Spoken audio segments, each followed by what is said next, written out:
The combination of two atoms of hydrogen and one of oxygen forms a molecule of huge significance to mankind: water.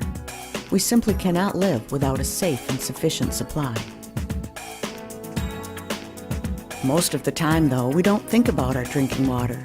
We just turn on the tap and it's there, ready to nourish, to drench, to clean, and to quench. Good, clean, safe drinking water.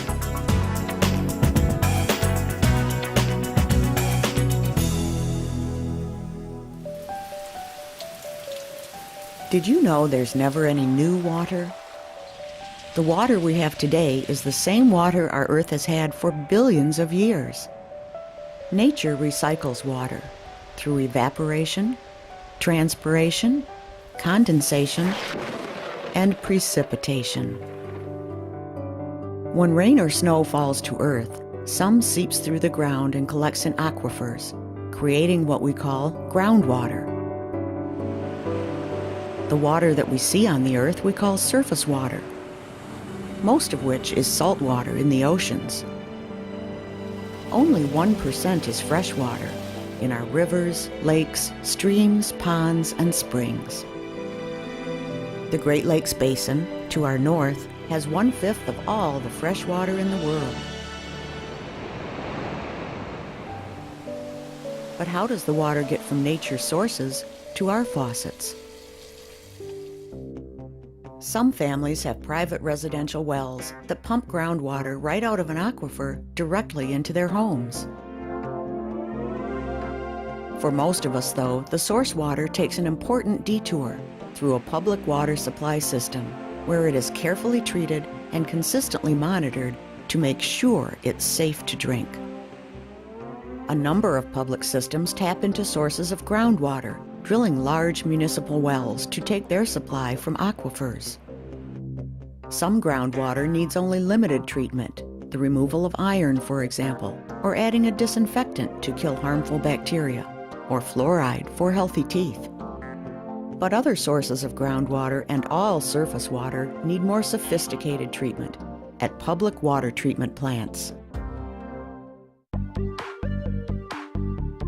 Large or small, water treatment plants do basically the same job. Pump water in from a carefully chosen source and send it through several physical and chemical processes to remove impurities, destroy harmful organisms, improve taste and odor, and to soften water.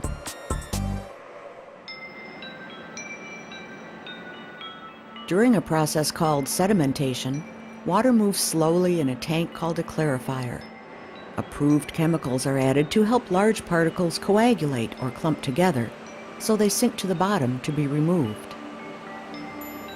The cleaner water then continues to the next process, filtration, where filters capture still smaller substances as the water flows through. Another method is microfiltration, which uses filters with very small membranes that catch tiny particles. Every few days, the plant operators backwash the filters to remove the trapped materials. The cleaned filter is then ready to go back into service.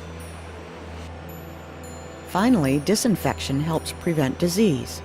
The disinfection of drinking water, done for more than 100 years primarily with chlorine, was noted as one of the top 10 scientific advances of the 20th century. Chlorine and other modern disinfection technologies, such as ozone and ultraviolet light, have all but eliminated outbreaks of cholera, typhoid, and other waterborne disease. To protect the public health, both federal and state safe drinking water laws set strict standards for water quality and for the operation of public water systems. Every public water supply must have a licensed operator in charge, an experienced operator who has passed a written examination administered by the Indiana Department of Environmental Management. And each water utility must prepare an annual consumer confidence report to fully inform its customers about the quality of their drinking water. To assure quality is maintained throughout the treatment process, specially trained and certified operators monitor the equipment, chemicals, and amount of water needed in the system. Only approved chemicals and materials are permitted to come into contact with the water. In certified laboratories throughout the state, technicians test the quality of the water again and again to make sure the treatment process is doing its job. If any violation occurs, the public must be notified. Chemists and microbiologists use sophisticated electronic instruments to detect microorganisms, pesticides, harmful chemicals, and other substances. Measurements are made in parts per billion, parts per trillion, or even smaller. Imagine, 1 part per billion is as small as a single drop in a 10,000-gallon pool.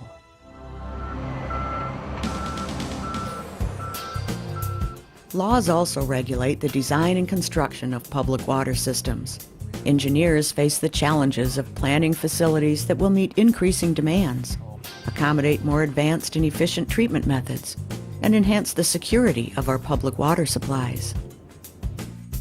Design criteria also require backup systems to assure a reliable, safe water supply in the event of a problem.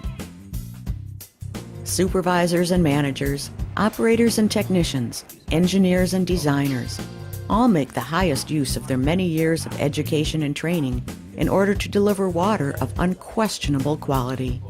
After all, the safety of our drinking water is in their hands. Distribution system operators, also trained and certified, work to maintain and repair hydrants, valves, and water mains. They take special care to keep our drinking water safe and keep it flowing through miles and miles of underground pipeline, the transportation system for our public water supply. The water tower is perhaps the most visible and familiar part of public water systems. Regularly inspected and maintained, water towers and ground storage reservoirs do 2 things. First, they keep plenty of water ready for our use, so it's there especially when we need it most. Second, they provide water pressure, either by gravity or by mechanical pumps. Pressure makes the difference between a gush and a trickle. All along the way, from its carefully assessed natural source, through the regulated treatment process, and down the complex distribution system, public drinking water is closely monitored, protected, and secured. When the water reaches the service lines in our homes, schools, and businesses, you can be sure that it meets strict standards, is of the highest possible quality, and safe to drink. Keeping rates reasonable is one more goal of public water supply systems. By routinely inspecting every part of the system, with ongoing investments in maintenance, repairs, and improvements, we can add years to the useful life of our public water facilities. Rate increases are necessary as demand for water grows, as infrastructure ages, as regulations increase, and as security concerns rise. But with all that goes into making our water safe, reliable, and secure, it's still one of the greatest values around.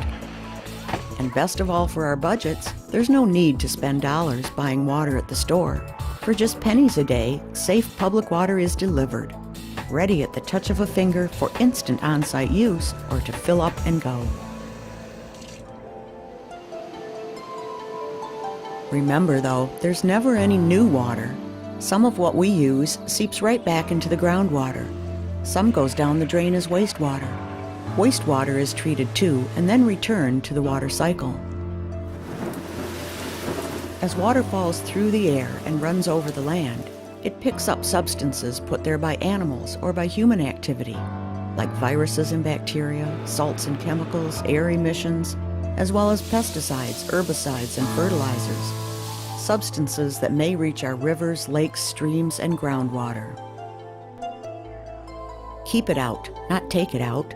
That's the aim of source water protection programs, storm sewer control and sewer separation projects, land use, zoning, and environmental regulations, and community recycling efforts. It's just plain common sense, and it's up to each of us individually to do our part to comply and participate, because after all, it's the only water we'll ever have.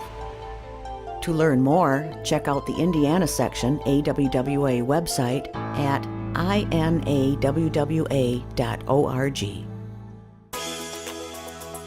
The people, the plants, the process, the pipelines, the protection. Indiana Public Water Systems, whether they serve large or small communities, all have the same goal: to deliver to you, when and where you need it, sparkling clean, safe drinking water.